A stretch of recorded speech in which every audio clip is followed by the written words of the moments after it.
राधे राधे दोस्तों, हमारे miniature stories में आपका स्वागत है। दोस्तों, यह कहानी फूल नगर में रहने वाली एक सिंड्रेला नाम की लड़की की है। सिंड्रेला के माता पिता बचपन में ही मर जाते हैं, जिसके बाद सिंड्रेला अपनी नानी के साथ रहने लगती है। सिंड्रेला की नानी के पास बहुत पैसे नहीं थे कि वह उसे अच्छे कपड़े और खिलौने लाकर दे सके।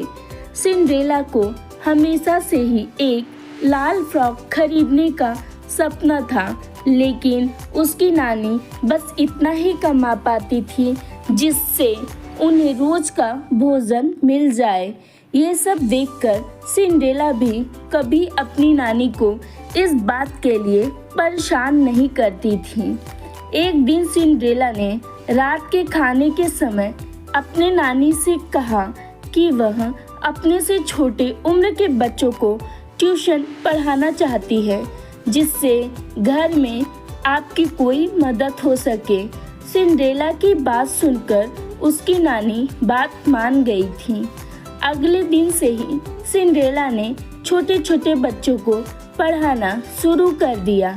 धीरे धीरे करके सिंड्रेला के पास और ज़्यादा बच्चे आने लगे, जिससे सिंड्रेला अच्छे पैसे कमाने लगी और अपनी नानी की अच्छे से मदद करने लगी।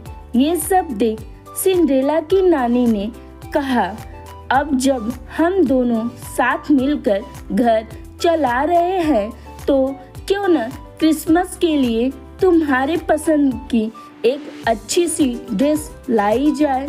यह सुनते ही सिंड्रेला बहुत ज़्यादा खुश हो जाती है और अपने नानी के साथ जाने के लिए राजी हो जाती है। उसी रात पास में लगे एक मेले में दोनों सिंड्रेला के लिए एक ड्रेस खरीदने गए। पूरा मेला देखने के बाद सिंड्रेला को कोई भी ड्रेस पसंद नहीं आई। फिर अचानक से उसकी नज़र दूर बैठे एक बुजुर्ग पर पड़ी। उस बुजुर्ग के पास लाल रंग की एक सुंदर सी फ्रॉक थी, जिससे देख सिंड्रेला उस तरफ दौड़ी और वहां जाकर अपनी नानी से उस ड्रेस की मांग करने लगी।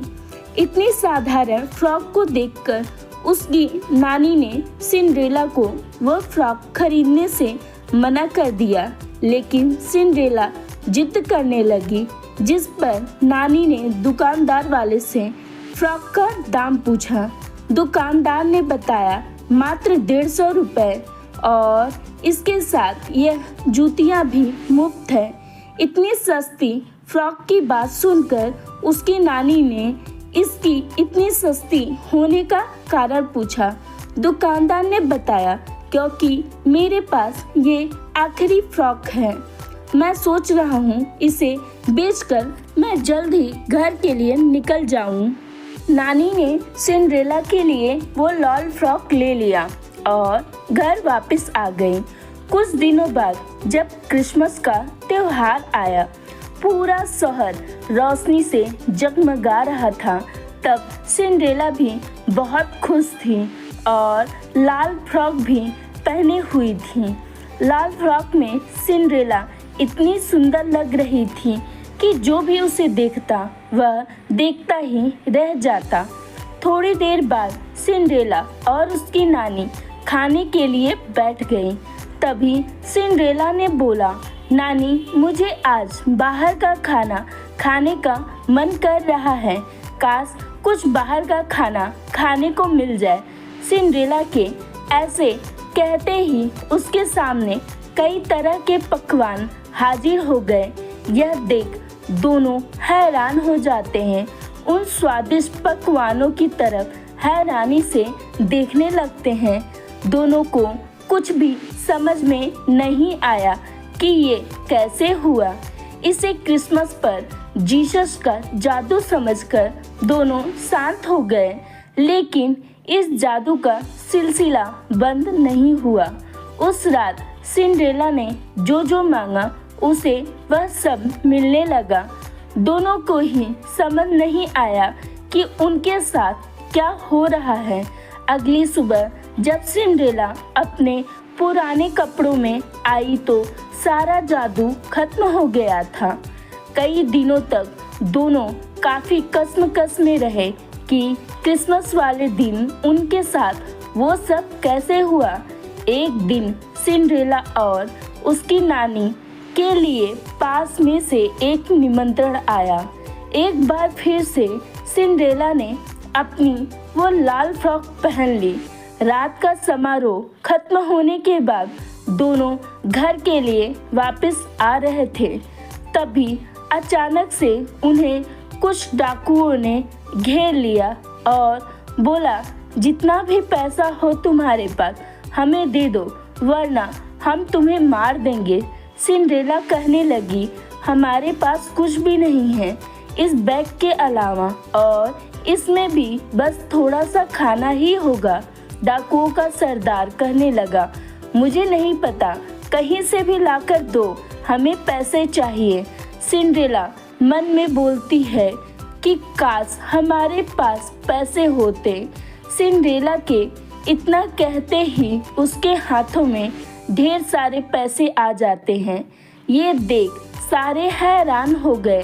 डाकुओं का सरदार वो पैसे छीन लेता है और कहता है कि जो तुम्हें जादू भी आता है, अब जल्दी से ही हमें ढेर सारे हीरे मोती दो, वरना हम तुम्हारी नानी को जिंदा नहीं छोड़ेंगे। डाकुओं के सरदार ने नानी को अपने कब्जे में कर लिया। वहीं अब नानी को यह बात समझने में थोड़ी भी देरी नहीं लगी कि सिंड्रेला की लाल फ्रॉक जादुई है और वह इसे पहनकर जो भी मांगेगी उसे वह मिलेगा। तभी सिंड्रेला की नानी ने उससे बोला, सिंड्रेला, तुम जो मांगोगी तुम्हें वह मिलेगा। समझदारी से काम लो और इनसे सामना करो। तभी सिंड्रेला अपनी समझदारी का इस्तेमाल करके उन डाकुओं की वहां से गायब होने की विश मांगती हैं और वह डाकू वहां से गायब हो जाते हैं। इसके बाद सिंड्रेला की नानी उसे बताती है कि ये सब क्यों हो रहा है। तभी वहां वही दुकानदार आता है जो उसने उसे फ्रॉक दी थी। उस दुकानदार को देख दोनों बड़ी ही हैरान होती हैं। वह दुकानदार अचानक सिंड्रेला के पिता के रूप में आ जाता है और साथ में ही सिंड्रेला की माँ भी आ जाती है। सिंड्रेला बहुत हैरानी से कहती है, पिताजी, आप वह बुजुर्ग आदमी का सिंड्रेला का पिता होता है। वह कहता है, हाँ, मैं कई सालों से मैं तुम्हारे बड़े होने का इंतज़ार कर रहा था कि कब मैं तुम्हें यह जादुई फ्रॉक दूंगा। यह फ्रॉक तुम्हें तब ही मिल सकती थी जब तुम जिम्मेदार लड़की बनती और अपनी नानी के साथ कदम से कदम मिलाकर तुम घर संभालती, और तुमने कुछ ऐसा ही किया। इससे ज़्यादा जिम्मेदार इस उम्र में तुम क्या होगी। तभी मैंने तुम्हें यह फ्रॉक देने का फैसला किया। नानी कहती है, पर बेटा, तुम्हारी तो मृत्यु हो गई थी, फिर तुम वापस कैसे आए। सिंड्रेला की माँ, और मेरी मृत्यु का समय वह नहीं था जब हमारी मृत्यु हुई थी। इसी वजह से हम भटक रहे थे। भटकते भटकते हम एक परी के पास पहुँचे। उस परी की हालत बहुत खराब थी और वह बहुत ज़्यादा कमज़ोर थी, तो हमने उसकी मदद की। मदद करने के बदले उसने हमें यह जादुई फ्रॉक दी, जिसके बाद हमने तुम्हें यह देने का फैसला किया और हम तुम्हारी जिम्मेदार होने का इंतज़ार कर रहे थे। यह बात सिंड्रेला सुन बहुत खुश होती है। वही अपनी बात कहकर सिंड्रेला के माता पिता वहाँ से चले गए और उन्हें मोक्ष मिल गया। सिंड्रेला भी अपनी नानी के साथ घर चली आई। साथ ही सिंड्रेला को मिली जादुई फ्रॉक का वह कभी भी गलत इस्तेमाल नहीं करती थी। यह राज सबसे छुपाकर हमेशा के लिए सिंड्रेला रख लेती है। हमारी कहानी सुनने के लिए धन्यवाद दोस्तों। हमारे चैनल को लाइक एंड सब्सक्राइब करें।